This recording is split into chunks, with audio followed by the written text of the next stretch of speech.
Radhe Krishna dear all, कैसे हैं आप सब। आज हम करेंगे वोकैबुलरी पार्ट 6। फर्स्ट सेंटेंस देखते हैं।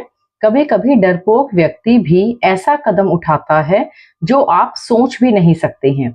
डरपोक व्यक्ति को हम इंग्लिश में चिकन हार्टेड पर्सन या टिमिड पर्सन, इन दोनों में से कोई एक वर्ड यूज कर सकते हैं।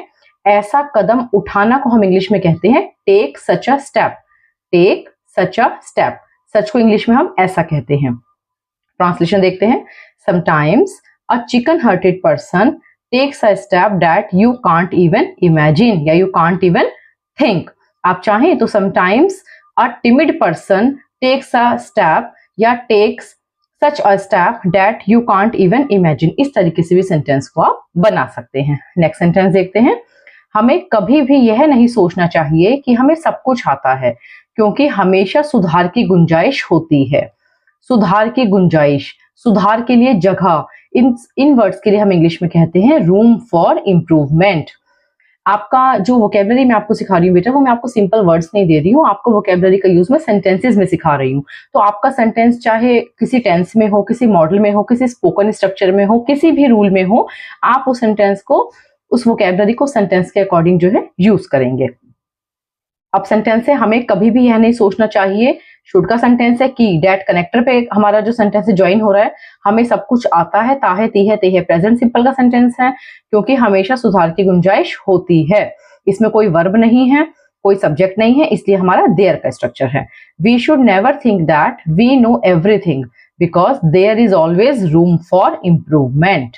सुधार की गुंजाइश को हम इंग्लिश में कहते हैं room for improvement. Next sentence देखते हैं।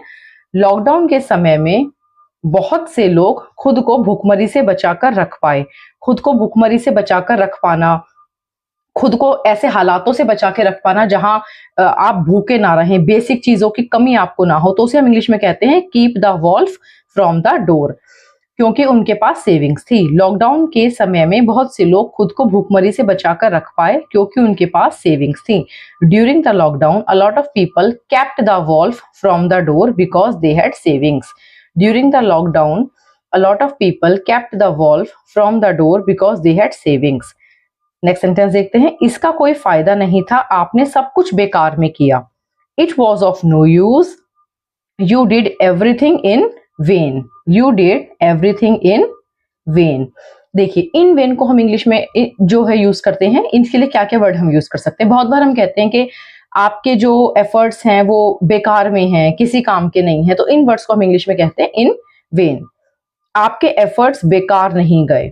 अगर हमें सिर्फ कहना है बेकार में आपने काम किया, बेकार में आपने उसकी हेल्प करी, बेकार में हम वहां गए, या बेकार में, कई बार होता है बच्चे कहते हैं बेकार में आज मैं सुबह जल्दी उठा, मैंने कोई काम तो किया ही नहीं, या बेकार में ही आप फोन चलाते रहते हैं, तो उस बेकार में को हम इंग्लिश में कहते हैं इन वेन। लेकिन बेकार जाना, अब इसमें साथ वर्ब ऐड हो गई, बेकार जाना, आपके एफर्ट्स बेकार नहीं गए, या आपके एफर्ट्स बेकार नहीं हुए, या आपके एफर्ट्स बेकार नहीं जाएंगे। आप किसी भी टेंस में इसको यूज कर सकते हैं। तो इंग्लिश में हम कहते हैं उसे बेकार में जाने को, बेकार होने को गो इन वेन।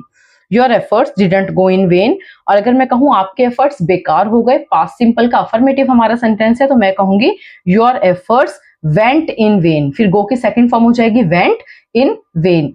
गो आपका जिस भी टेंस में ये हमारा सेंटेंस बनेगा, उस टेंस के अकॉर्डिंग गो में हम चेंजेस कर देंगे। चलिए नेक्स्ट हम इसका 6 सेंटेंस देखते हैं, आगे वोकैबुलरी पार्ट समझते हैं। वह अंतिम समय में अपने परिवार के साथ वक्त बिताना चाहता था। अंतिम समय में को आखिरी समय, लास्ट मोमेंट, इसे हम इंग्लिश में कहते हैं एट द 11th आवर। ये हमारा एक ईडम भी होता है। बिताना को हम स्पेंड कहते हैं। He wanted to spend time with his family at the 11th hour. आप बिना बात के बहाने बनाते हो और कक्षा से छुट्टियां लेते रहते हो। बिना बात के बहाने बनाने को हम इंग्लिश में कहते हैं मेक लेम एक्सक्यूजेज। लेम मतलब होते हैं झूठे, बेकार के, बकवास।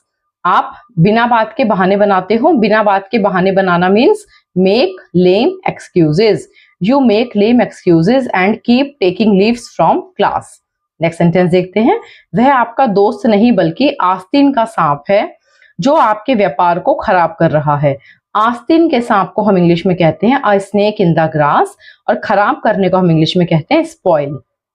He is not your friend but a snake in the grass who is ruining your business या स्पॉइलिंग योर बिजनेस। ruin भी हम कहते हैं खराब करने को। नेक्स्ट सेंटेंस देखते हैं, आप दिन दोगुनी और रात चौगुनी तरक्की कर सकते हैं जब आप अपने काम में व्यस्त रहते हैं। दिन दोगुनी रात चौगुनी तरक्की करने को हम इंग्लिश में कहते हैं मेक प्रोग्रेस बाय या इन लीप्स एंड बाउंड्स, और व्यस्त रहने को हम इंग्लिश में एंग्रॉस्ड इन कहते हैं। You can make progress by leaps and bounds when you stay engrossed in your work. व्यस्त रहना, स्टे एंग्रॉस्ड इन। आप हाथापाई क्यों शुरू कर देते हैं? Why do you come to blow? हाथापाई शुरू करना, लड़ाई करना, come to blow या start fighting। कई फलों में गुठलियां होती हैं। गुठलियां contain stones। गुठलियां होना contain stones। गुठलियां स्टोन हम बेटा यूज करते हैं उन फलों के लिए जिसमें मोटे मोटे गुठलियां होती हैं, जैसे आम में होती हैं, तो हम ये मैंगो के लिए यूज कर सकते हैं। Many fruits have या contain stones। आप कह सकते हैं mangoes contain stones। Stones means बड़ी बड़ी गुठलियां होना। नेक्स्ट सेंटेंस देखते हैं, उसने मुझे एक अच्छी सलाह दी। एक अच्छी सलाह को हम इंग्लिश में कहते हैं a good piece of advice. Advice की स्पेलिंग ध्यान देंगे CE। एक अच्छी सलाह, a good piece of advice. He gave me a good piece of advice या he gave me good advice, जैसे आप चाहें वैसे बना सकते हैं। उसने मुझे सलाह दी। सलाह देने को हम इंग्लिश में एडवाइस कहते हैं, ADVISE। यहाँ स्पेलिंग ध्यान देंगे, यहाँ सलाह देना आपका जो है वर्ब है, और यहाँ पर आपका ये सिंपल जो है पूरा एक वर्ड है, यहाँ पर ये आपका नाउन का काम कर रहा है। He advised me।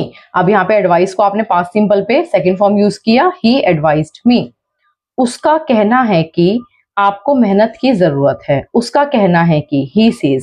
बहुत बार हम कहते हैं कि पापा का कहना है कि, मेरी मैम का कहना है कि, तो जो भी पर्सन कह रहा है उसका नाम लिख के आप बाद में says वर्ड का यूज करें। he says that you need to work hard। और अगर आप इसे पास्ट में कहें कि उसका कहना था कि, तो he said, फिर आप said वर्ड का यूज करेंगे।